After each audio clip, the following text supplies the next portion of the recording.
तो भगवान शंकर को श्रावण प्रिय है। एक कारण कहा कि मंथन में जो विष निकला उस विष का पान किया और भगवान देवताओं ने मिलकर भगवान शंकर का जलाभिषेक किया। दूसरा कारण कहा माता सती ने शंकर को पाने के लिए श्रावण के महीने में ही सबसे ज्यादा साधना करी है। और क्या करा था माता सती ने? एक बालू का मिट्टी का शिवलिंग बनाती थी, प्रतिदिन शिवलिंग का निर्माण करती थी और शिवलिंग का निर्माण कर कर उसकी पूजन कर कर अर्चना कर कर उसका विसर्जन करती थी सती माता। और माता सती का नियम था भगवान शंकर को पाने के लिए शिवलिंग का तो हमारे यहाँ शिव महापुराण में लिखा है कि पार्थिव शिवलिंग का निर्माण होना चाहिए। और पार्थिव शिवलिंग का निर्माण करना है तो उसके लिए भी वर्णन करा गया। ब्राह्मण श्वेत मट्टी के शिवलिंग का निर्माण करे, वैश्य पीली मट्टी के शिवलिंग का निर्माण करे, क्षत्रिय लाल मट्टी के शिवलिंग का निर्माण करे और शूद्र काली मट्टी के शिवलिंग का निर्माण करे। कितना बड़ा शिवलिंग बनाना चाहिए? अगर हम पार्थिव शिवलिंग का निर्माण कर रहे हैं या हमारे घर में हम कोई मूर्ति रख रहे हैं या हमारे घर में हम कोई मूर्ति को विराजमान कर रहे हैं तो उस मूर्ति का भाव कितना बड़ा होना चाहिए? तो कहा जमीन पर अपने हस्त कमल को रखकर अंगूठे को ऊंचा कर कर देख लो, बस इतनी बड़ी मूर्ति घर के अंदर होना चाहिए। चाहे वो लड्डू गोपाल की हो, चाहे वो दुर्गा भवानी की हो, चाहे वो राम जी की हो, शंकर जी की हो, कृष्ण की हो, जिसकी रखना हो, बस इतनी बड़ी मूर्ति घर के अंदर होना चाहिए। क्यों? इससे बड़ी अगर मूर्ति होती है तो जैसे मंदिर में सेवा होती है उतनी सेवा की उसको जरूरत पड़ती है। और अगर इससे छोटी मूर्ति होती है, जितनी छोटी होगी उतनी सेवा कम करना पड़ती है। तो मूर्ति जितनी छोटी होगी उतना सुख प्रदान करेगी, उतना आनंद देगी। पर श्रावण के महीने में यदि आप रोज शिवलिंग नहीं बना सकते तो पूरे महीने में एक बार शंकर का शिवलिंग का पार्थिव शिवलिंग का निर्माण करना चाहिए, जरूर करना चाहिए। और पार्थिव शिवलिंग का निर्माण कर कर उसकी आराधना, उसकी अर्चना, उसकी पूजन करना चाहिए। नमः शिवाय, ओम नमः शिवाय, ओम नमः शिवाय, नमः शिवाय। पार्थिव शिवलिंग का जब भी निर्माण करें किसी थाली में या पात्र में जिसमें भी आप निर्माण कर रहे हैं, उस पार्थिव शिवलिंग को बनाने से पहले उसके अंदर पात्र के अंदर एक बेलपत्र रखे। बेलपत्र क्या? आपको कथा में कल कहा था, बेलपत्र का वृक्ष माता पार्वती के नयन अश्रु से प्रकट हुआ है और रुद्राक्ष का वृक्ष शंकर भगवान के नयन अश्रु से प्रकट हुआ है। तो बेलपत्र रखकर फिर उसके ऊपर शिवलिंग का निर्माण करें, फिर उसके ऊपर शिवलिंग, उसका लाभ आनंदित होगा, उसका सुख आनंदित होगा, वो आनंद फल देने वाला होगा। कई लोग सीधे थाली में शिवलिंग बना देते हैं। माता पार्वती के हस्त कमल पर शिवलिंग का निर्माण है महाराज, हस्त कमल सुख देने के लिए। तो भगवान शंकर के शिवलिंग का निर्माण करें। माता सती ने भी किया। यही श्रावण के महीने में माता सती शंकर भगवान के शिवलिंग का निर्माण करती है, पूजन करती है, अर्चना करती है। फिर शाम के समय उस शिवलिंग को मस्तक पर स्पर्श कर कर जलाशय में, कुंड में, जल में, बावड़ी में, कुएं में, तालाब में उसका विसर्जन करती है मां। दूसरा कारण कहा सती शंकर को इसी श्रावण में रिझाई थी, इसलिए शंकर को श्रावण अति प्रिय है। कि पहले आती है नवमी, फिर आवेगी एकादशी देवसोनी। तो भंडारिया नवमी का मतलब क्या होता है? भंडारिया नवमी का स्मरण क्या होता है? अभी आपको कहा था 9 जगह पर बेलपत्र चढ़ती है। भंडारिया नवमी का मतलब ही यही है कि भगवान विष्णु सोने जाने से पहले नवमी तिथि के दिन 9 बेलपत्र भगवान शंकर को समर्पित कर कर भगवान शिव के मंदिर में बैठकर भगवान शंकर की आराधना कर कर भगवान विष्णु लक्ष्मी जी के साथ अपनी सृष्टि का कार्यभार 4 महीने के लिए शंकर जी को सौंप देते हैं भंडारिया नवमी के दिन। और एकादशी के दिन से, देव सोनी एकादशी के दिन जब भगवान सोते हैं, उस दिन से भगवान शंकर पूरे कार्यभार को देखते हैं, पूरे कार्यभार को। जब कार्यभार सौंपा गया, भगवान शंकर सृष्टि का संचालन करने लगे, तब ब्रह्मा और विष्णु ने आकर शंकर जी की आराधना यही श्रावण के महीने में करी थी कि आपने पूरा कार्य अच्छे से संभाला, इसलिए शंकर को श्रावण अति प्रिय है। यह तीसरा कारण है शंकर को श्रावण प्रियता का। अब शिव महापुराण की कथा करिए कि शंकर को श्रावण प्रिय चौथा कारण वर्णन करा कि यह कारण भगवान शंकर की आराधना माता पार्वती ने बाल्यपन से करी, खूब करी, खूब दिल से करी। यह कहते हैं कि अगर 1,00,000 बेलपत्र समर्पित कर रहे हो और तुम्हारे पास में अगर वो बेलपत्र नहीं है तो तुम 1,00,000 मत चढ़ाओ, आप तो एक बेलपत्र, परंतु वो बेलपत्र भी पूर्ण तरह से साफ, सुंदर, सुरक्षित, खंडित ना हो, वो मुझे समर्पित करो। एक चावल का दाना चढ़ाओ पर वो खंडित ना हो, एक फल चढ़ाओ वो खंडित ना हो, एक पुष्प चढ़ाओ वो खंडित ना हो। शिव कहते हैं मेरे हाथों से मेरा पुत्र खंडित हो गया था, उस दिन से मैंने वचन दिया है माता पार्वती को कि खंडित वस्तु स्वीकार नहीं करूंगा और ना खंडित दूंगा।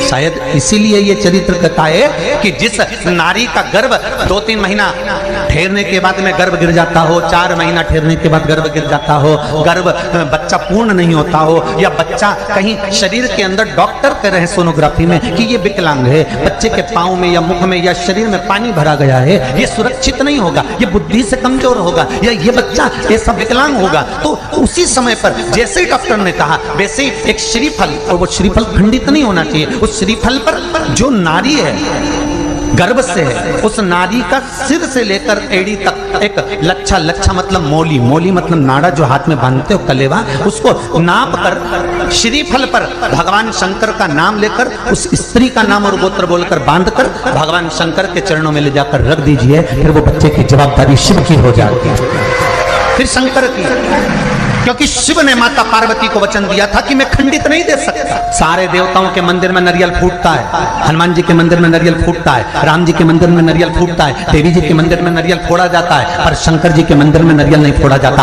आखा की आखा दिया जाता है कि पूर्ण दीजिए, बेलपत्र पूर्ण दीजिए, फल पूर्ण दीजिए, एक चावल का दाना भी दे रहे हो तो पूर्ण दीजिए। उसमें एक और अच्छी बात है, बहुत ध्यान लगाकर सुनिएगा जरा, जितने आस्था चैनल पर सुन रहे हो, यूट्यूब पर सुन रहे हो, फेसबुक पर सुन रहे हो या इस पंडाल में श्रवण कर रहे हो, बहुत सावधानी से ध्यान दीजिएगा। कभी श्रावण महीने में अगर आप शंकर जी के मंदिर में जाएं और शिव मंदिर किसी वृक्ष के नीचे हो, बट वृक्ष के नीचे हो, चाहे पीपल के वृक्ष के नीचे हो, चाहे वो आंवले के वृक्ष के नीचे हो, चाहे वो बेलपत्री के वृक्ष के नीचे हो, चाहे वो शमी के वृक्ष के नीचे हो, चाहे जिस वृक्ष, कोई भी वृक्ष के नीचे अगर कोई शिवालय है, शंकर जी का कोई मंदिर या शंकर जी का कोई शिवलिंग रखा हुआ, तो एक दुर्वा किसी भी श्रावण महीने में तुम जब भी किसी शिवालय में जाएं, जिस वृक्ष के नीचे शिवलिंग हो, उस शिवलिंग पर ये शिवलिंग रखा हुआ है, ये जलाधारी है, जलाधारी पर जहां शिवलिंग रखा हुआ है वहां कटी भाग माता पार्वती जी का हस्तकमल, उसके ऊपर रखा हुआ है शिवलिंग, सामने अशोक सुंदरी और भगवान शंकर के दोनों पुत्र गणेश कार्तिक के, ऊपर से जल गिरता है जया, विषहारा, शामलीवारी, दौतली, देव, ये भगवान शंकर की 5 बेटियां। तो जो कटी भाग, इस कटी भाग पर अगर मात्र एक दुर्वा समर्पित कर जिसकी किडनी या लीवर डैमेज हो रहा हो, काम नहीं कर रहा हो, या किडनी लीवर में कोई तकलीफ हो रही हो, या डायलिसिस चल रहा हो, तो मात्र एक दुर्वा उस कटी भाग पर श्रावण महीने में समर्पित कर उस दुर्वा के 7 टुकड़े कर 7 दिन प्रतिदिन सुबह के समय पर उसको चबाकर खा लेने पर या निगल जाने पर धीरे धीरे डायलिसिस बंद होने लगता है और किडनी लीवर अपना काम करना प्रारंभ कर देते हैं। एक दुर्वा, कितनी दुर्वा?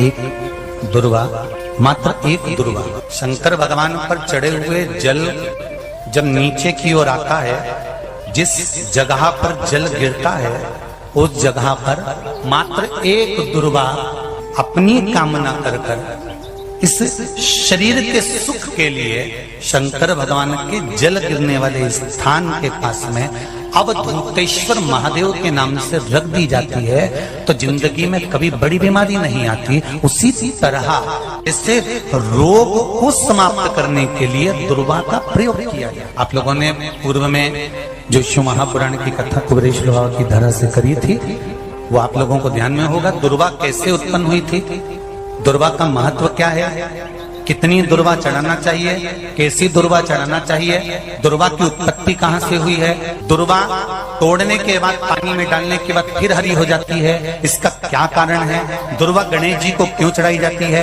शंकर जी को दुर्वा किस स्थान पर चढ़ाई जाती है, ये सारी कथा आपको पूर्व में इसी कुबेरेश्वर बाबा के पावन धरा से सुना चुके हैं जो टीवी पर डली हुई है। कभी आपने नहीं सुनी हो तो यूट्यूब पर से दुर्वा महापुराण की कथा आप निकाल कर उसको श्रवण कर सकते। उसमें वर्णन किया है कि इस दुर्वा का महत्व क्या है, दुर्वा का क्या।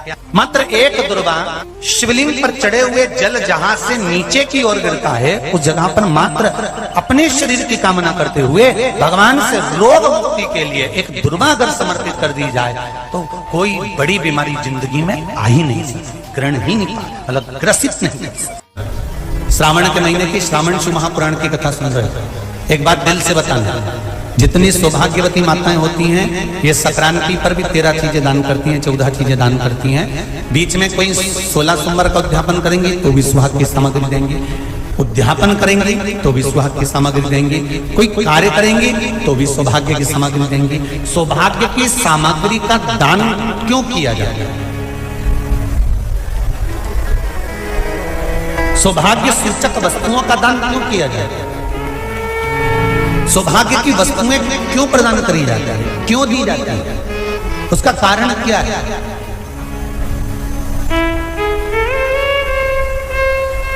क्यों देते महाराज, भारत की भूमि की सौभाग्यवती माताओं का एक मन की अभिलाषा रहती है, भारत की भूमि की माताओं की एक अभिलाषा रहती है कि जब उसके प्राण छूटे तो अखंड सौभाग्य धारण करके पति के कंधे पर और पुत्र के कंधे पर शमशान कर।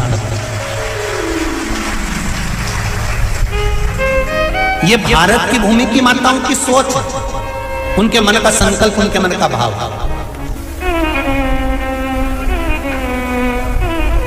क्यों देते हैं चूड़ी का दान, क्यों देते हैं बिंदी का दान, क्यों देते हैं अखंड सौभाग्य का दान, किस महाराज।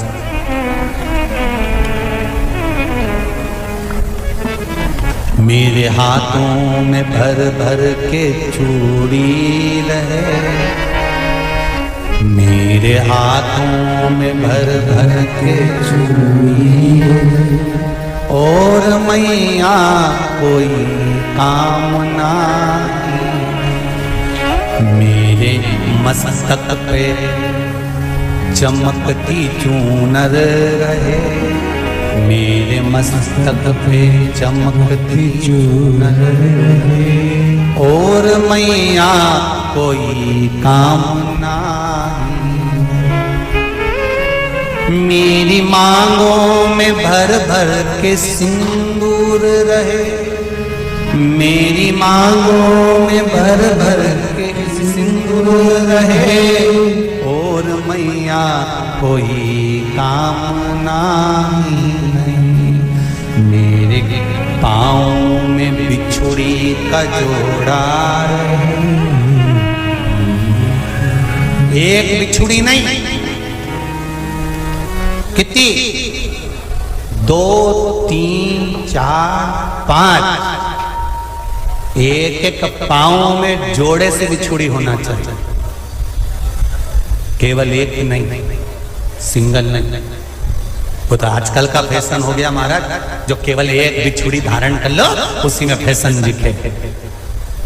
श्रावण की शिव महापुराण की कथा कहती है जब बेटी को विदा करा जाता है और पहली बार बेटी के पांव में जब बिछुड़ी डाली जाती है तो वो बिछुड़ी भी अलग अलग नहीं होती, उस बिछुड़ी के जोड़ को चेन से एक दूसरे से बंधा हुआ होता।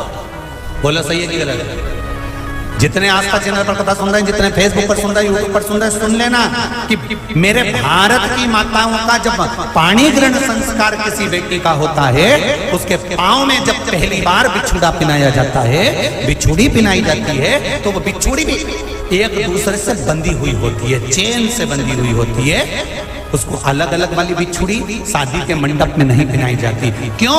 जैसे ये बिछुड़ी एक दूसरे से पांव में बंधी हुई है, तुम्हारी जिंदगी अंतिम श्वास तक ऐसी ही बंधी हुई है, यही बंधी है। वो तो अब माताओं ने थोड़ा सा फैशन चेंज कर दिया, अब पांव में ज्यादा बिछुड़ी निकलती, गड़ती है, चुभती है, एक बिछुड़ी धारण है। हमारा पर नहीं, बिछुड़ी भी दो हो, जोड़े से। हमारी माताएं, भारत की भूमि की जो माताएं हैं, ये चूड़ी भी हाथ में पहनती है तो जोड़े से पहनती है। बोलो जैसा सही है कि गलत है? एक अकेली चूड़ी माताएं हाथ में धारण नहीं करती हैं।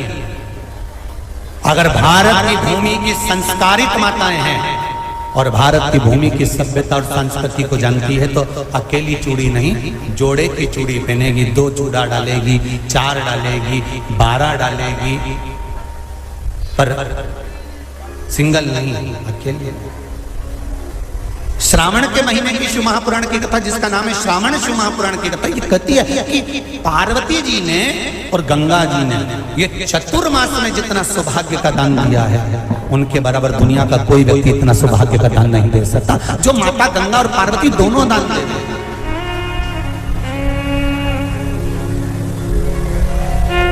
प्रतिदिन दे रहे थे। और अब तो फैशन आ गया, तुम लोग जो सौभाग्य का दान देते हो प्लास्टिक की डलिया में देते हो। पर एक एक पुराण को उठाकर देख लेना, एक एक अध्यापन को उठाकर देख लेना, जितनी तुम कथा तुम्हारे घर में छोटी छोटी कथाओं की पोथियां पड़ी हो, उनको उठाकर देख लेना। उसमें नहीं लिखा कि प्लास्टिक की डलिया में सौभाग्य की वस्तु का दान दिया जाता है। उसमें लिखा है बांस की पिटारी में, बांस की डलिया में सौभाग्य की वस्तुओं का दान दिया जाता है। क्यों?